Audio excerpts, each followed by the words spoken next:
kembali lagi bersama saya Teresia Kristiana Putri dari kelas 11 IPS 1. Hari ini dengan materi Indonesia sebagai poros maritim dunia. Bab pertama kita yaitu letak, luas, dan batas wilayah Indonesia. Materi ini terbagi menjadi 3, yaitu letak wilayah Indonesia, luas wilayah Indonesia, dan batas wilayah Indonesia. Yang pertama yaitu letak wilayah Indonesia. Letak wilayah Indonesia secara astronomis yaitu letak astronomis Indonesia terletak pada koordinat 95 hingga 141 derajat bujur timur dan 6 derajat lintang utara hingga 11 derajat lintang selatan. Selanjutnya, letak wilayah Indonesia secara geografis. Berdasarkan letak geografisnya, Indonesia berada di antara benua Asia dan benua Australia, serta di antara Samudra Hindia dan juga Samudra Pasifik. Selanjutnya ada letak wilayah Indonesia secara geologis, yaitu terbagi menjadi 3. Indonesia dilalui oleh 2 buah rangkaian pegunungan besar di dunia, yaitu rangkaian Sirkum Mediterania dan Sirkum Pasifik. Selanjutnya yang kedua yaitu Indonesia terletak pada pertemuan lempeng litosfer, yaitu lempeng Indo-Australia, lempeng Eurasia, dan lempeng Pasifik. Indonesia terletak pada 3 daerah dangkalan, yaitu dangkalan Sunda, dangkalan Sahul, dan daerah laut pertengahan Australia Asiatis. Selanjutnya yang kedua yaitu luas wilayah Indonesia.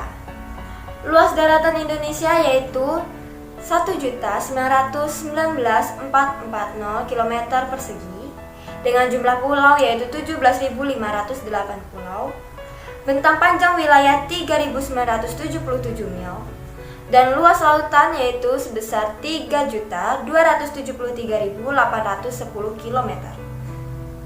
Yang ketiga, batas wilayah Indonesia. Batas wilayah Indonesia di daratan Indonesia memiliki perbatasan darat internasional dengan 3 negara tetangga, yaitu Malaysia, Papua Nugini, dan juga Timor Leste. Batas wilayah Indonesia di laut yaitu perairan Indonesia berbatasan dengan 10 negara tetangga, yakni India, Singapura, Malaysia, Thailand, Vietnam, Filipina, Palau, Australia, Timor Leste, dan Papua Nugini. Selanjutnya adalah batas wilayah laut teritorial Indonesia. Batas laut teritorial merupakan kedaulatan perairan Indonesia selebar 12 mil laut yang diukur dari garis pangkal kepulauan. Batas wilayah landas kontinen Indonesia merupakan dasar laut yang jika dilihat dari segi geologi maupun geomorfologinya merupakan kelanjutan dari kontinen atau benua. Landas kontinen memiliki kedalaman kurang dari 200 meter. Batas landas kontinen diukur mulai dari garis dasar pantai ke arah luar dengan jarak paling jauh adalah 200 mil. Luas landas kontinen Indonesia adalah 2.749.1 km. Batas wilayah zona eksklusif Indonesia yaitu ZEE adalah wilayah laut sejauh 200 mil dari pulau terluar saat air surut. Luas zona ekonomi eksklusif Indonesia adalah 2.936.345 km persegi. Wilayah Indonesia udara Indonesia. Batas udara vertikal Indonesia adalah area udara setinggi 110 km dari konfigurasi ketinggian permukaan negara Indonesia. Batas udara horizontal Indonesia memiliki luas yang sama dengan luas negara Indonesia, yaitu 5.455.675 km persegi. Selanjutnya bab kedua kita yaitu karakteristik wilayah daratan dan perairan Indonesia. Terbagi menjadi 2, yaitu karakteristik wilayah daratan dan karakteristik wilayah perairan. Wilayah daratan merupakan bagian dari permukaan bumi yang tidak digenangi air dan berbentuk padat. Wilayah daratan Indonesia memiliki ciri-ciri yaitu kenampakan yang berbeda, di mana bisa terlihat kenampakan daratan yang berupa pegunungan, gunung, dataran tinggi, dataran rendah, sungai, dan danau. Karakteristik wilayah daratan Indonesia adalah berupa kepulauan dengan relief yang beragam. Sedangkan karakteristik perairan Indonesia diketahui memiliki suhu air yang hangat. Tak heran bila sumber daya alam di laut Indonesia sangat beragam. Perairan di Indonesia terdiri dari laut, teluk, selat, sungai, dan danau. Di antaranya adalah Laut Jawa yang menjadi salah satu laut terluas di Indonesia. 5 karakteristik perairan laut yaitu yang pertama adalah ekosistem yang memiliki perbedaan suhu di permukaan dan di kedalaman. Selanjutnya yang kedua adalah batas wilayah yang digenangi oleh air laut. Selanjutnya yang ketiga adalah jenis sumber daya, yaitu biotik maupun abiotik, khususnya perikanan, perminyakan, dan energi.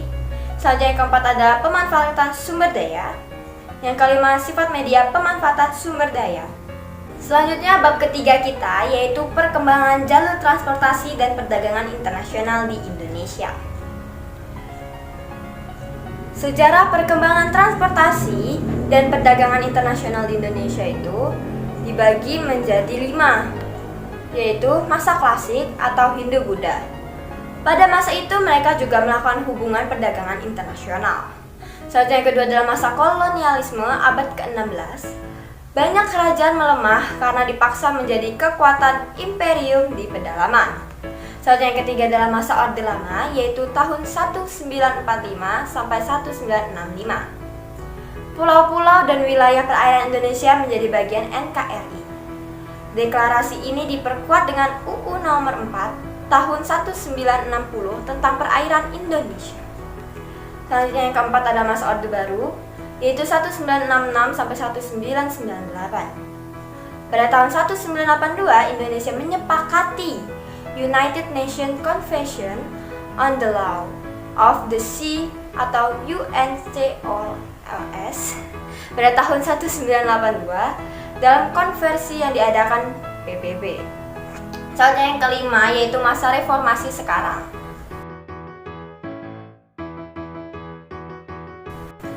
Saat ini Indonesia merupakan salah satu negara maritim yang perlu diperhitungkan.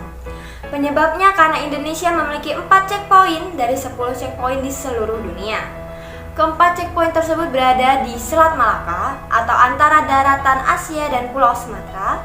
Selanjutnya Selat Sunda antara Pulau Sumatera dan Pulau Jawa. Selanjutnya Selat Lombok antara Pulau Bali dan Nusa Tenggara Barat.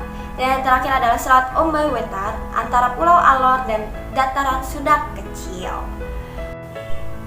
Zaman dahulu, Indonesia menjadi jalur transportasi dan perdagangan yang menghubungkan Cina dan India. Lalu karena hal itu, bangsa Eropa melakukan penjajahan dan sampailah di Nusantara dan mengadakan perdagangan dengan jalur transportasi lautan karena Indonesia adalah negara maritim yang mudah dilalui dan dijangkau melalui perairan. Zaman sekarang, Indonesia masih menjadi jalur perdagangan internasional yang dilalui negara-negara sekitar, bahkan negara asing. Jalur transportasi laut Indonesia semakin ramai semakin hari. Karena Samudra Hindia juga merupakan samudra yang cukup tenang perairannya sehingga mudah dilewati. Jadi, negara sebelah barat Indonesia dapat dengan mudah melakukan perdagangan internasional dengan Indonesia. Jadi perkembangan jalur transportasi ini dimulai dari masa lampau hingga perdagangan dengan Eropa dan akhirnya sekarang menjadi jalur perdagangan ramai dengan berbagai negara. Jalur transportasi dan perdagangan internasional Indonesia saat ini yaitu yang pertama, alur laut Kepulauan Indonesia atau ALKI adalah alur laut yang ditetapkan sebagai alur untuk pelaksanakan hak lintas alur laut kepulauan berdasarkan Konvensi Hukum Laut Internasional. Di Indonesia terdapat ALKI 1 yaitu Selat Sunda, ALKI 2 yaitu Selat Lombok, dan ALKI 3 yaitu Selat Ombay Wetar. Yang kedua yaitu Indonesia terletak pada posisi silang di antara benua Asia dan Australia serta di antara Samudra Pasifik dan Samudra Hindia. Lokasi ini menguntungkan Indonesia karena menjadi inti jalur perdagangan lalu lintas dunia dan menjadi jalur transportasi negara-negara lain. Selanjutnya yang ketiga, yaitu jalur laut. adalah jalur yang paling efisien untuk mengangkut barang dalam jumlah besar. Mengapa jalur laut efisien dalam transportasi dan perdagangan? Ada 4 faktor tuh. Yang pertama yaitu memiliki kapasitas muatan yang besar. Yang kedua, regulasi pelayaran dan keselamatan kapal selalu ditingkatkan sehingga kapal termasuk transportasi yang aman. Yang ketiga, lebih ramah lingkungan karena regulasi dalam mengatur pencemaran dan pemakaian bahan bakar saat ini semakin ketat. Selanjutnya yang keempat, yaitu setiap daerah di Indonesia memiliki laut, sehingga pengiriman melalui laut dapat mencakup banyak wilayah dan dapat memasuki wilayah-wilayah yang terpencil. Selanjutnya adalah yang keempat, yaitu Indonesia terletak di jalur strategis perdagangan internasional yang disebut jalur sutra laut, yaitu dari Tiongkok dan Indonesia melalui Selat Malaka ke India. Selanjutnya, yang kelima, berkaitan dengan jalur perdagangan laut, pemerintah Indonesia memiliki rencana membangun tol laut. Tujuannya adalah untuk meratakan distribusi orang, barang, maupun jasa melalui jalur laut ke seluruh Indonesia dengan biaya terjangkau dan efisien. Selanjutnya yang bab keempat kita, yaitu potensi dan pengelolaan sumber daya kelautan Indonesia. Di bab ini kita akan belajar tentang 2 materi, yaitu potensi dari sumber daya laut Indonesia dan pengelolaan sumber daya kelautan Indonesia. Dari lautan Indonesia yang luas itu, kira-kira apa saja sih potensi sumber daya laut Indonesia ini? Potensi laut itu bukan cuma ikan atau rumput laut saja. Berikut ini adalah potensi sumber daya laut Indonesia. Yang pertama yaitu pengelolaan perikanan. Indonesia punya wilayah laut yang luas. Jumlah ikan yang banyak ini perlu dikelola dengan baik. Meski kita membutuhkan ikan untuk dikonsumsi, penangkapan ikan yang berlebihan harus dihindari karena dapat mengancam keberadaan ikan-ikan di laut. Salah satu cara mengelolanya adalah dengan menangkap ikan layak konsumsi yang memiliki tingkat regenerasi tinggi dan tidak termasuk dalam hewan terancam punah. Cara lainnya adalah dengan melakukan budidaya. Yang kedua, yaitu pengelolaan pertambangan dan energi. Seluruh perairan Indonesia punya potensi mineral laut yang sangat besar. 70% potensi minyak bumi dan gas bumi milik Indonesia terletak di wilayah pesisir dan lepas pantai. Wilayah laut Indonesia juga kaya akan mineral seperti emas, perak, timah, mangan, pasir kuarsa, monazite, zirkon, nodul mangan, kromit, dan biji besi. Arus laut, gelombang, pasang surut hingga suhu dapat digunakan sebagai energi terbarukan dan ramah lingkungan. Salah satu contoh penggunaannya adalah Ocean Thermal Energy Conversion atau OTEC. Yang ketiga yaitu pengelolaan perhubungan laut. Sebagai negara kepulauan, Indonesia sangat membutuhkan sarana transportasi laut. Dengan jumlah pulau lebih dari 17.000, perlu pengelolaan industri transportasi yang membantu kelancaran transportasi antar pulau tersebut. Sarana ini ditujukan untuk meningkatkan aksesibilitas dan koneksivitas antar pulau. Selanjutnya yang keempat yaitu pengelolaan pariwisata. Luas wilayah laut Indonesia perlu didukung oleh banyak pihak agar semakin maju. Bukan hanya pemandangan lautnya yang dapat dijadikan tempat wisata, tetapi kehidupan masyarakat yang tinggal di sekitar laut tentunya juga menarik untuk diketahui lebih lanjut. Selanjutnya yang kelima yaitu potensi sumber daya alam kelautan Indonesia. Indonesia memiliki tingkat keragaman spesies padang lamun tertinggi di dunia dengan luas 30.000 sampai 60.000 km persegi.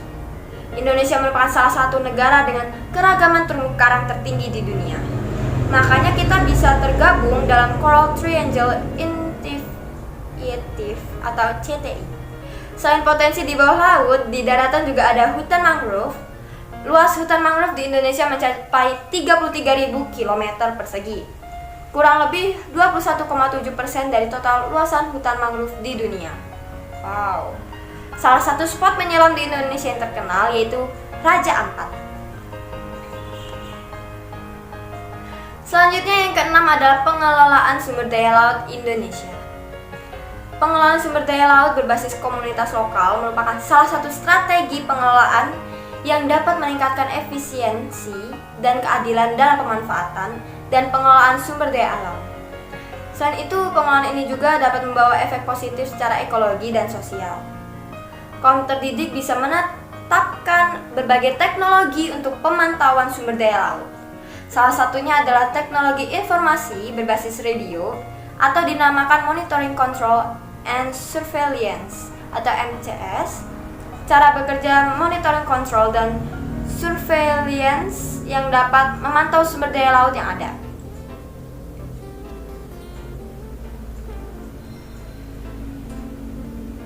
Cara pengelolaan sumber daya kelautan di Indonesia adalah dengan mengelola potensi kelautan dengan basis pengelolaan berkelanjutan. Selanjutnya bab kelima kita, yaitu bab terakhir adalah posisi strategis Indonesia sebagai poros maritim dunia. Posisi geografis Indonesia berada di daerah Khatulistiwa, berada di antara dua benua, yaitu Asia dan Australia.